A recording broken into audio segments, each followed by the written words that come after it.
So welcome to the International Stroke Conference. We're here in sunny San Diego at the International Stroke Conference. My name is Ralph Sacco, former president of the American Heart Association and chair of the International Committee. And I'm here today with Marc Fisher, the editor of Stroke.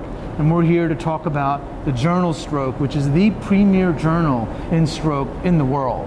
And Marc now has been editor for almost 4 years. Yep. So tell us about how great is the journal doing? Well, I think we're doing pretty well by all accounts. We've had an increase in the number of manuscript submissions. So last year it went up by almost 10%. That's great. I think the number of full article downloads off the internet is pretty astounding. It's over 7 million full article downloads, at least in 2012. And I think that people are definitely paying attention to what we publish and are interested in having their papers appear there.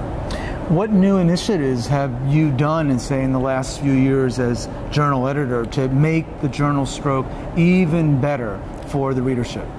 Well, we've started a whole series of new article types because we've gotten funding from the AHA to be able to invite 150 pages for electronic only publication. And so we've started 7 new ventures, I call them, which are actually different types of articles. For example, we have an illustrative teaching cases, which we started that hopefully trainees and junior faculty appreciate. We've started basic science reviews. We've started a history of stroke series. We have a literature synopses series, which one month is looking at 3 basic science papers that are themed, and then the next month it's 3 clinical papers, so that the readers can. These are papers that are published in other journals, so that we're keeping track for our readership of the literature related to stroke in other journals. And then this year we're starting 3 more of these. So we're starting a series of review papers that are targeted for stroke nurses, because I felt that they were underrepresented by the journal. We're starting a series of papers on new statistical methodology written by statisticians for basic science people as well as clinicians, so that they're kept abreast of some of the new statistical methodology. How about now even the editorial board? How much of a global representation do you now have on the editorial board for Stroke? Well, I don't have the exact breakdown, but I think that more than half of the members of the editorial board are representing countries outside of North America, and we're trying very hard to increase diversity on the editorial board. So a little over 20% of the board members are female, and we're increasing the Hispanic and African American representation. Basically, I look at everybody who's on the masthead, because that includes several other groups of people beside editorial board members, as very key contributors to the journal in a number of ways. Most importantly, we use them frequently for reviews. Some people measure, success in terms of the impact factor, and we know there are pros and cons there. How do you think we can relate the metrics of success for the journal Stroke? Well, that's a difficult and complex question, Sorry. Ralph, but we'll try to deal with it. So I'm a little disappointed in the impact factor. It did go up in the number that we got last June, but it's not come back to where it was a couple years ago. And the reason that the impact factor for stroke is sort of modest as opposed to much higher is that we publish a lot of papers.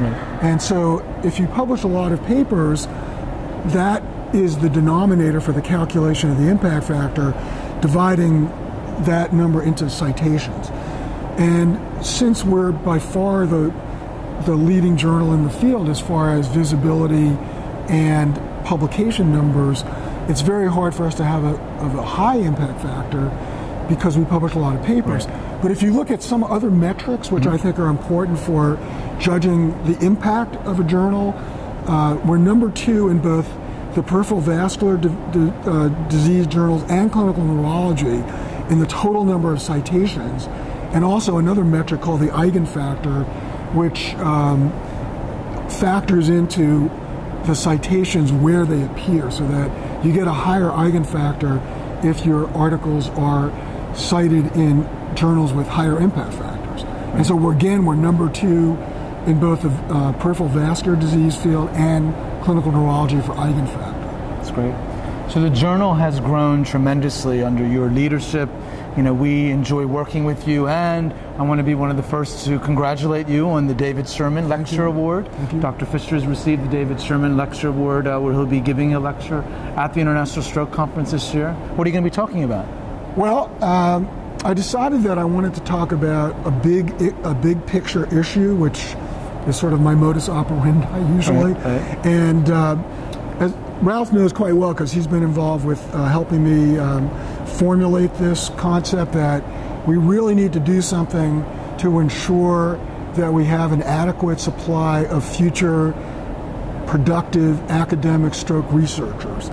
And so I'm going to make the case, I hope, to convince people that we need to generate a targeted fund through the AHA and the ASA to fund stroke research fellowships beyond the first year of fellowship, so that people like you and me actually exist 15 or 20 years from now. And the AHA has agreed that this is important, and I'm working with Paul Khalil, who's in charge of major fundraising, to generate this targeted amount of money, which in my opinion we need to raise about $10 million so that we can fund somewhere between 12 and 15 positions for people that will hopefully carry the torch forward and be productive basic and clinical stroke researchers over the next number of decades. More people that can write great articles for the journal Stroke in the future, which is terrific. So we are really excited to have been here talking with Dr. Fisher, editor of Stroke at the International Stroke Conference. Stroke is the premier journal in stroke, and many of the papers being presented here at the meeting hopefully will soon be in print in stroke as well. Thank you, Dr. Fisher, for sharing your vision about stroke.